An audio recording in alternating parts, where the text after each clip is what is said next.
Washington. This is Christina Pashah. I know I just did a live video 2 days ago, but I had to do another one today. And the reason for that is a conversation I had about the Russian-Georgian War that turned into a conversation about Abkhazia. And in that conversation, I realized how many people, even here in DC, are pushing very harmful, fake, and hateful narratives about what happened in Abkhazia after the fall of the Soviet Union in 1991. So today I'm going to set the record straight with facts. Like I said, I always include my own opinions, but I also want to include facts. You can see some in the caption, some links. And I'm going to systematically go through all the arguments and dismantle them and replace them with the truth. So first of all, I should start out, for people who don't know, what is Abkhazia?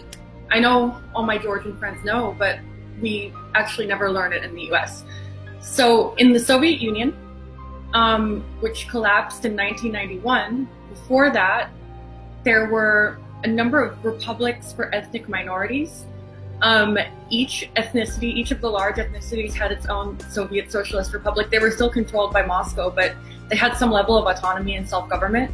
But Georgia was like Georgian Soviet Socialist Republic. It was its own. But they also had Abkhazia, which is part of the Georgian Soviet Socialist Republic. But it's kind of a piece that has, at that time, 17%, less than 20% of Abkhaz people, which is a different group, like completely different culture from Georgians. Anyway, they didn't have problems with each other. This is not just an ethnic conflict, but I'll get into that later.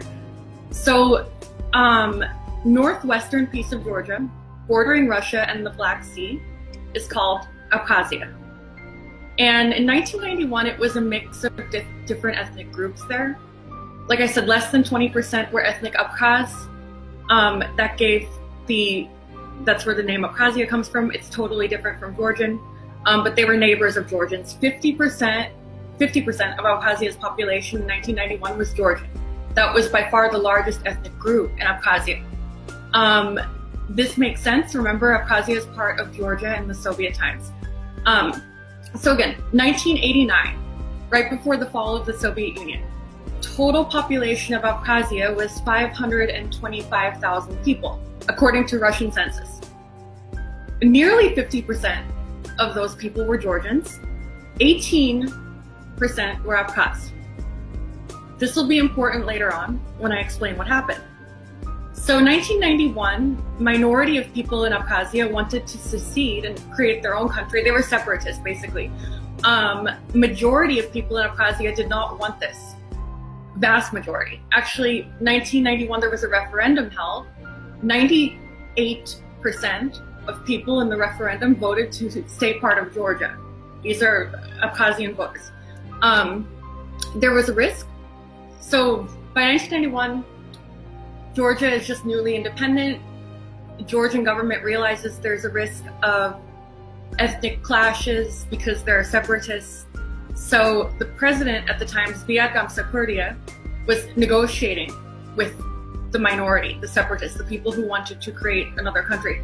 And he actually compromised with them.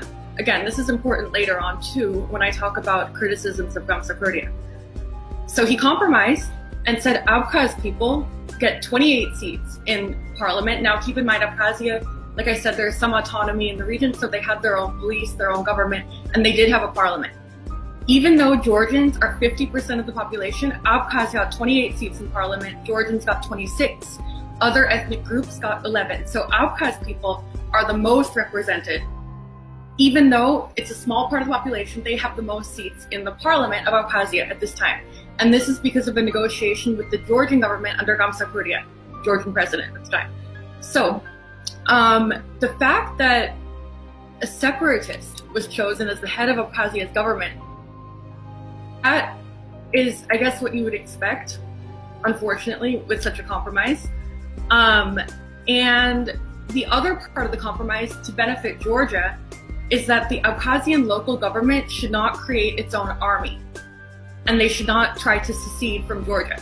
So what happened? Georgia upheld their end of the bargain. Georgia allowed Abkhazians to take over parliament and elect a separatist. And then what did they do? They broke the compromise and they raised an army and tried to separate from Georgia. So anyway, Georgia followed the agreement. They compromised. They made a big compromise, gave separatists a majority. Abkhazian side did not follow the agreement. Now, I'm going to go through some lies now that I hear about Abkhazia and explain why they're lies and explain the truth. And again, like, I can't go into everything I want in this video because I don't have that much time, but if you want to read more about it, I put a lot of helpful links in English and Russian in the caption. So anyway, Alexander Berkovich. Who is he? I don't know, somebody who calls himself regional expert. I got into an argument with him yesterday. He said, one can mention Abkhazia was de facto independent from Georgia after the 1992 and 1993 war. That's the separatist war. Okay, yes and no. So again, Georgia does not control the territory of Abkhazia, but it's not independent from Georgia because every country except like Syria and Russia recognize it as part of Georgia. So the other thing is, the truth is more complicated about how this war actually happened. It wasn't a matter of the minority group, Abkhaz, rising up and driving out the majority Georgians independently. That's impossible. Like I said, there were 50% Georgians, 17% Abkhaz. They're not going to get rid of all the Georgians in the country without help. So who helped them? You can probably guess, but the Abkhaz were backed up by Russia. So this brings me to the first lie. I heard from not only Mr. Berkovich, but a Kennan Institute scholar, Kennan Institute being a well-known Russian studies think tank here, Michael Kaufman. No Russian units were fighting in Abkhazia. It was all volunteers from the Caucasus. Well, okay, many volunteers did come. Who organized them? Who told these volunteers, often young kids from different parts of the Caucasus, you're going to get a car, you're going to get jewelry. You can, like, after we kill these people or drive them out of their houses, you can steal from them. This is what happened. Why would Russia allow this to happen? And it was more than that. New York Times in 1993, during the height of the fighting, reported Georgians shot down a Russian military aircraft in Abkhazia. How is the aircraft going to volunteer itself? It doesn't make sense. You don't have volunteer soldiers, not Russian units. They would not be flying Russian military aircraft. Okay, so it's true that Russian military did not conventionally invade Abkhazia, unlike what they did in Georgia in 2008. But with that said, Russia consistently, including, you'll see it in Ukraine today even, they will back up so-called separatists with selling weapons to them, giving weapons to them, recruiting new separatists, even sending their own Russian irregular troops. This is a very typical Russian tactic, irregular warfare. They do it in Syria right now too. One good example is MH17. 2014, a passenger airliner was shot down over the conflict region in Ukraine. How was it shot down? By a surface-to-air missile system. This is not the kind of thing that can be operated by just random volunteers. They have, and it came from Russia and then it was shipped back to Russia. So it has to be done with the direct support of the Russian military. Okay, anyway, so now we've established this is a pattern. We know what was happening in Abkhazia. And now the question is it independent? No, like I said, it's recognized as part of Georgia. It is not controlled by Georgia. It's a puppet state, totally dependent on welfare from Russia. They don't have an economy really besides remittances from Russia. And it's founded on mass murder. Okay, so the only reason Abkhazia exists the way that it does today with de facto independence is because of ethnic cleansing. Now, I know what ethnic cleansing is. I don't like using this term. I'm PR. I think words have meanings. What cleansing sounds like, it's clean. It's not. It was torture, rape, execution-style mass murder of civilians, children, women, elderly. That's what ethnic cleansing is. This is what happened in Abkhazia. And who was the victims? The Georgians. The other lie I'm going to get into later is that it happened on both sides. It did not. But I'll get into that. Anyway, how do we know ethnic cleansing happened to Georgians in Abkhazia? Don't take my word for it.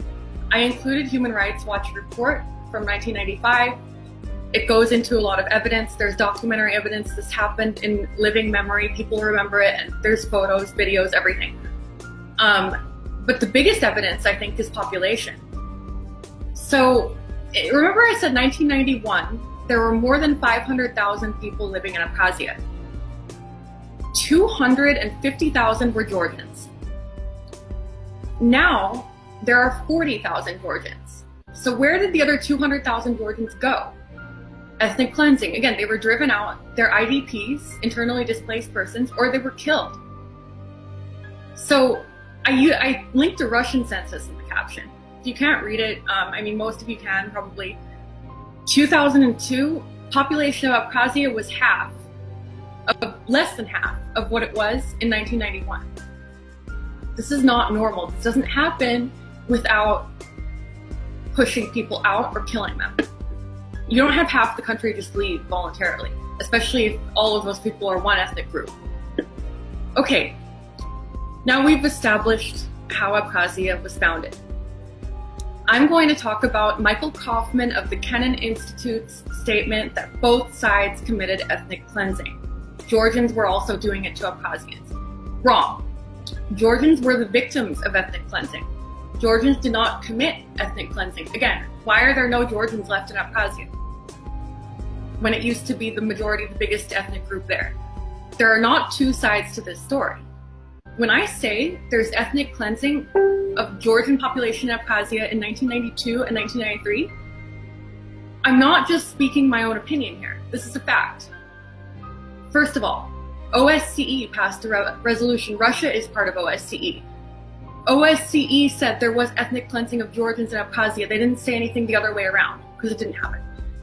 Budapest, Lisbon, Istanbul, all of these resolutions were passed. OSCE summits throughout the 1990s saying there was ethnic cleansing of Georgians in Abkhazia. There was not ethnic cleansing of Abkhazians by Georgians. It didn't happen. Not even Russian parliament would say that. They haven't passed any such resolution about this. And again, considering Russia's role in the conflict, that tells you a lot. So, we have another lie. Now, I want to take down a typical Soviet argument, the kind of smart question or tough question people ask when they think that they can win an argument just by asking questions, right? So Michael Kaufman of the Kennan Institute asks, so Abkhazia and South Ossetia did not win de facto independence and are not distinct ethnic groups deserving of self-determination. Okay, self-determination. Yes, Michael Kaufman, they are distinct ethnic groups, Ossetians and Abkhazians, and they do deserve self-determination. But how? How? Through ethnic cleansing? I don't think so. Let's go into some international law here. Basic human rights, international law, these are concepts that are not political. They're not based on any one ethnicity or nation. It's for the entire world. They're universal principles. And Helsinki Accords is one of the founding principles of human rights. Well, they say two main principles: territorial integrity, self-determination of peoples. Territorial integrity means that basically it's a breach of international law to invade across the internationally recognized border of another country, or, it's also an argument against separatism. So clearly territorial integrity in this case, in the case of Abkhazia, that's the Georgian side. The Abkhaz separatists undermined Georgia's territorial integrity. Now, the argument that Michael Kaufman is making is Abkhaz are different people. Why shouldn't they have self-determination? Okay, let's think about it. Like I said, there was a referendum, self-determination in 1991. 98%, of people who voted in that referendum voted to be part of Georgia. So there is your self-determination. So, taking away the right of the majority, vast majority of Abkhazia's population who voted to be part of Georgia through violence, that's not the same as self-determination. If we conflate self-determination with ethnic cleansing, then human rights law has no meaning. So, anyway, the main point against Abkhazian separatists in that time was not that they were supported by Russia, even though they were. It was that the majority of the population living in Abkhazia at the fall of the Soviet Union supported to be part of Georgia. So when did secession become possible? When did so-called independence become possible? After most, 80% of the Georgians were driven out or killed. How is this legitimate? It's not. Okay, now we establish Abkhazia is not a legitimate state, and self-determination does not apply to Abkhazia in terms of human rights law because it was founded on ethnic cleansing of Georgians. These are all facts. What do our apologists do? Another form of lazy and sneaky argumentation, they move the goalposts. You know, we can prove one thing in an argument, but then they say, what about this? What about that? Okay, the next objection that Michael Kaufman, Alexander Berkovich had, it's not whether Georgians are victims. They realized it's true. But the new question is, what about nationalists? What about Georgian nationalists like the president Zviad Gamsakhurdia at the time? Okay, they say his slogan was Georgia for Georgians. First of all, that's not true. And you can watch in the YouTube link of him, Zviad Gamsakhurdia himself speaking in Russian in the caption of this video, which explains what he actually meant. He didn't say Georgia for Georgians, he said Georgia is a Georgian country with place for all minorities who have always lived in Georgia, okay? Not nationalists. So, even if it was completely true though, his slogan doesn't justify genocide against Georgians. It's not an excuse.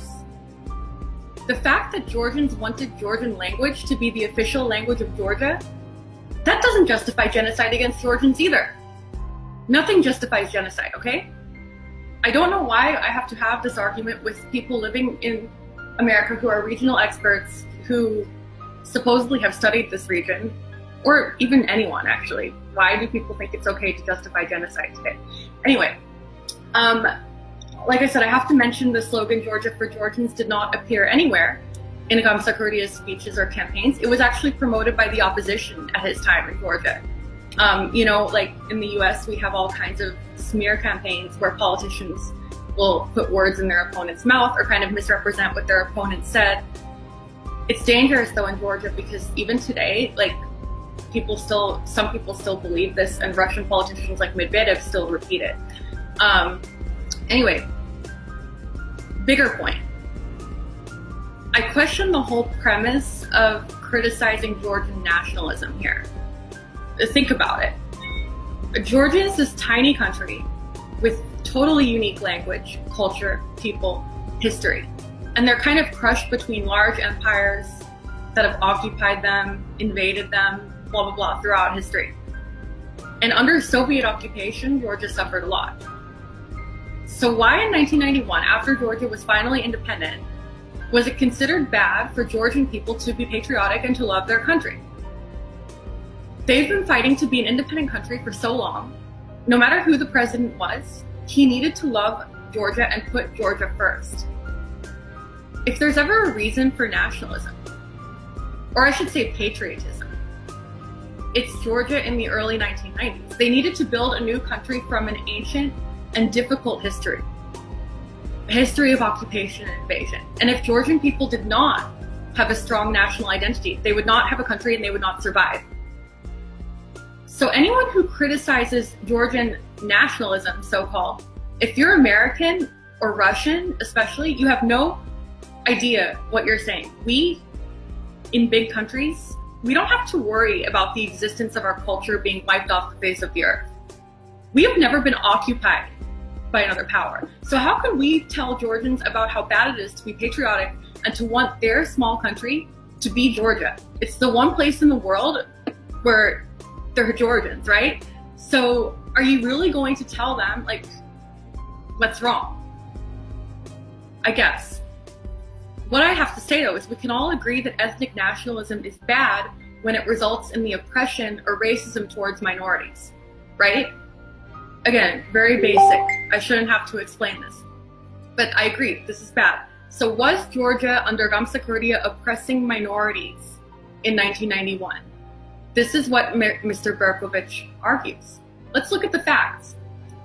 Soviet-era autonomous republic status was allowed to remain in Abkhazia after Georgia declared independence from the Soviet Union. Meaning, in 1991, before the war, Abkhazia had its own budget, its own police force, it had its own parliament. And that tells us a lot about the situation. This is not something that Georgia would grant to Abkhazia, considering like how small of a population Abkhaz were, if they were that racist, okay? So, same time, 1991, the representation of Abkhazian people in Georgia's parliament, in Abkhazia's parliament was increased. Like I said, Abkhazia was 50% Georgian, 17% Abkhaz. There were 28 Abkhaz seats, 26 Georgian seats, 11 seats for other ethnicities. So majority of parliament was Abkhaz. They were overrepresented, not underrepresented. When you have a racist, nationalist country, they do not allow minority to be overrepresented in parliament. So this is very, very simple.